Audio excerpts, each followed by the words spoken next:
आज हम 11वीं कृषि में समांतर माध्य का अध्ययन करेंगे। समांतर माध्य क्या है? समांतर माध्य दो राशियों का समांतर माध्य उनका औसत होता है, अर्थात दोनों का योग का आधा। जैसे ए और बी का समांतर माध्य ज्ञात करना हो तो ए और बी का समांतर माध्य होगा ए धन बी बटे 2। मान लेते हैं 5 और 7 का समांतर माध्य क्या होगा? तो 5 और 7 का समांतर माध्य होगा 5 धन 7 बटे 2, 12 बटे 2 बराबर होगा कितना? 6। इस प्रकार से समांतर माध्य। अगर यहाँ पर अगर दो संख्याओं के बीच में n समांतर माध्य हो तो n समांतर माध्य पर ज्ञात करने के लिए इस प्रकार से, जैसे a और b के बीच n समांतर माध्य a1, a2, a3, a4 इस प्रकार से an। अब हमें यह देखना है कि a और b के बीच में n समांतर माध्य है, तो ये b कौन से नंबर का पद है? तो b जो होगा वह n प्लस 2 होगा। जैसे 2, 4, 6, 8, 10। तो यहाँ 10 कौन सा पद होगा? इसके बीच में 3 पद हैं, तो पहला, दूसरा, तीसरा, चौथा है 5वां, तो उससे n प्लस 2 पद होता है। यहाँ पर जो ये b होगा, यहाँ b जो है n प्लस 2 पद है। तो यहाँ से हम ये निकाल सकते हैं कि n बराबर a plus n minus 1 into D के सूत्र से अंतिम पद क्या है? b है। ये वाला पद, प्रथम पद a, n के जगह पर n प्लस 2, यहाँ पर आ जाएगा माइनस 1 इंटू डी। ये हो गया b माइनस a बराबर n प्लस 1 इंटू डी। तो d बराबर क्या हुआ? d माइनस a बटे n प्लस 1। इस प्रकार से d का मान ज्ञात कर लेंगे। d का मान ज्ञात करने के बाद पहला माध्य पद a1 बराबर होता है a प्लस d, क्योंकि पहला माध्य पद है लेकिन पद में दूसरा है। a2 बराबर a प्लस 2d, a3 बराबर a प्लस 3d। तो इसी प्रकार से जाएंगे तो nवां माध्य पद हो जाएगा a प्लस nd। इस प्रकार से n माध्य पद उसके बीच ज्ञात कर सकते हैं। इसके लिए जैसे सवाल देखते हैं,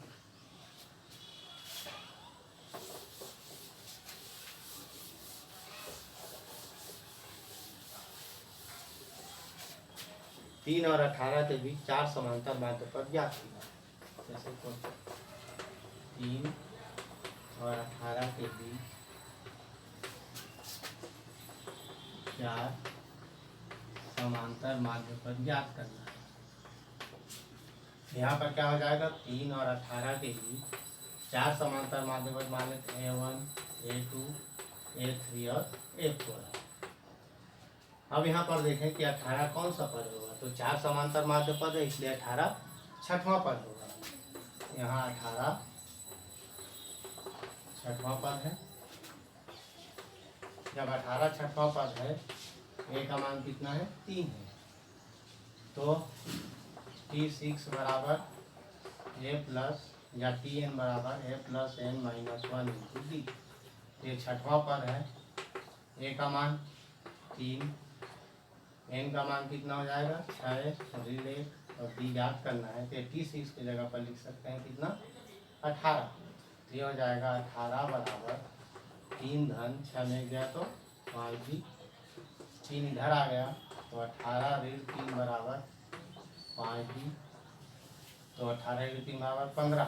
ये हो गया 5d बराबर 15। तो d बराबर आ जाएगा 5 या 15। d का मान आ गया कितना? 3। तो अब यहाँ से हम उसका माध्य पद ज्ञात कर सकते हैं। प्रथम माध्य पद a1 बराबर a प्लस डी, a का मान 3, d का भी मान कितना है? 3। ये हो गया कितना?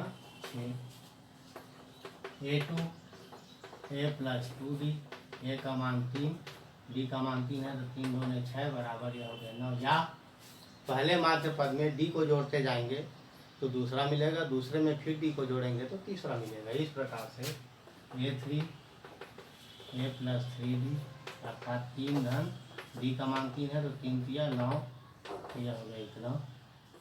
A4 A प्लस 4D 3 धन 4 किया 12, तो 12 3 15। इसको जांच कर सकते हैं हम, अगर इसका फिर A5 निकालें तो इसका मान आएगा कितना, जो अंतिम पद है 15 में 3 जोड़े तो आ गया 18। या फिर पहला माध्य पद निकला उसमें सर्वांतर को जोड़े, फिर सर्वांतर को जोड़ते जाएंगे तो हमको माध्य पद ज्ञात हो जाएंगे। तो 3 और 18 के बीच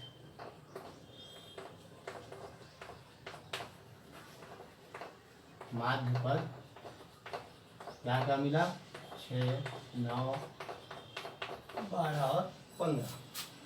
तो इस प्रकार से जितने माध्य पद कहा जाएगा उससे 2 n प्लस 2 पद, ये वाला पद हो जाएगा।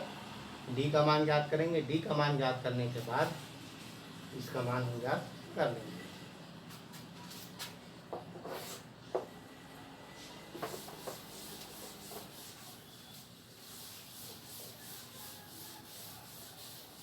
जैसे 3 संख्याएं समांतर श्रेणी में हो, उनका योगफल 15 और गुणनफल 120 हो। 3 संख्याएं समांतर श्रेणी में है, उसका योगफल 15 और गुणनफल 120।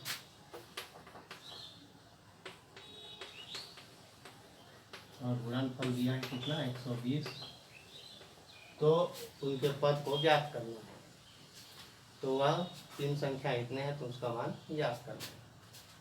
क्या करेंगे, यहाँ पर जब 3 संख्या मानना रहेगा तो पहला a माइनस डी और यहाँ पर a प्लस डी, ये 3 समांतर श्रेणी के क्रमागत पद हुए।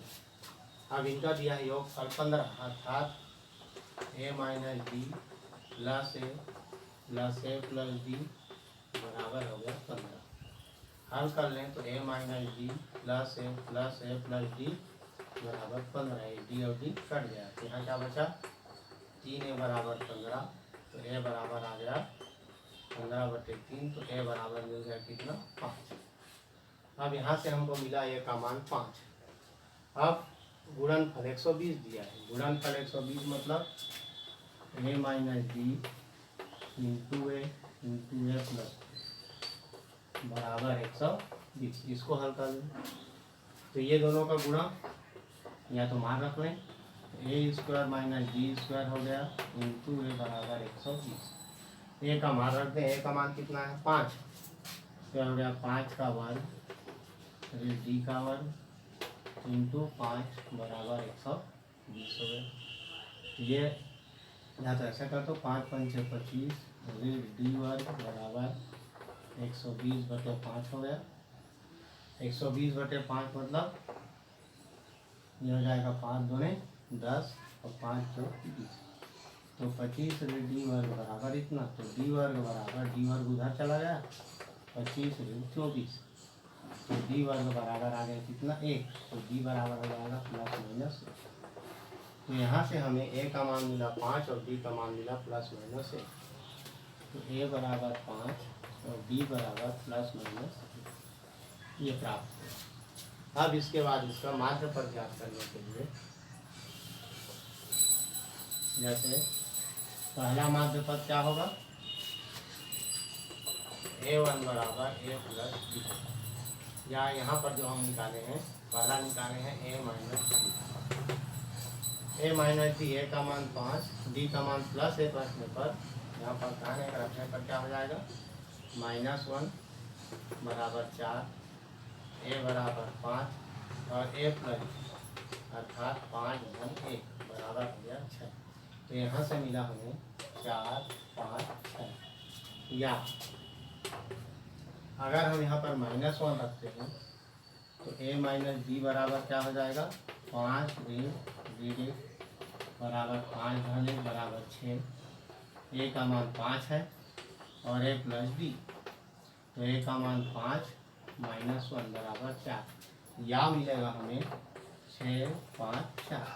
तो इस प्रकार से ये 3 पद हैं जिनका योगफल 15 और गुणनफल 120 होगा। तो इस प्रकार से हम उसका माध्य पद ज्ञात कर सकते हैं। इसमें कोई भी सवाल है तो इसी क्रम में इसको हल किया जा सकता है। जैसे मान लो समांतर सरी के 3 पदों का योग 12। अगला प्रश्न लिखते हैं।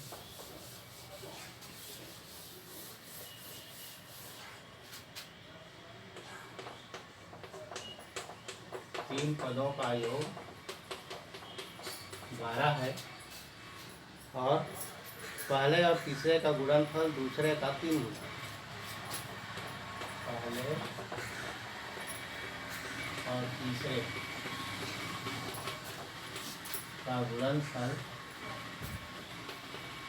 दूसरे का 3 गुना। तो पद याद कीजिए। क्या करेंगे, मान लेते हैं कि a माइनस बी ए और a प्लस बी। योगफल 12 दिया है, योगफल बराबर 12। a minus b plus a plus b बराबर 12। बी कर गया 3a बराबर 12, तो a बराबर आ जाए 12/3, तो a बराबर मिल गया कितना 4। अब a का मान 4 मिल गया यहाँ से। अब यहाँ पर हमें यह देखना है कि पहले और तीसरे का गुणनफल। तो पहला क्या है a माइनस बी, तीसरा क्या है a प्लस बी, गुणनफल दूसरे का 3 गुना, दूसरा क्या है a, तो इसका 3। इस प्रकार से हो जाएगा इसका मान। यहाँ रख दें, ये हो गया a² माइनस बी² बराबर कितना 3 है।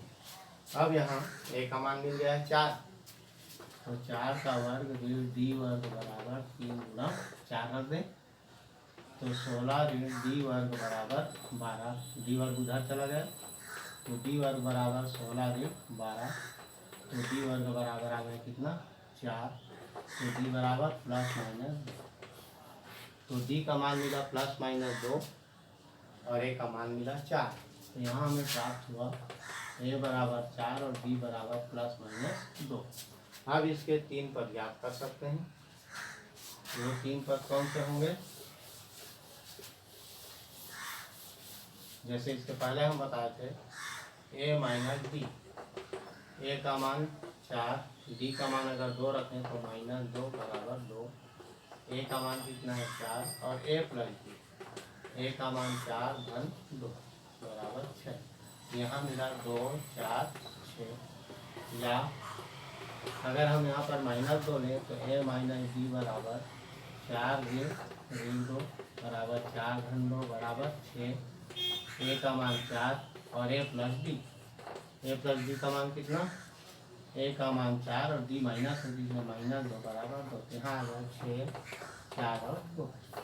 इतना याद इतना। इस प्रकार से इसको हल किया जा सकता है। अब इसमें देखेंगे आगे गुणोत्तर सरी के बारे में।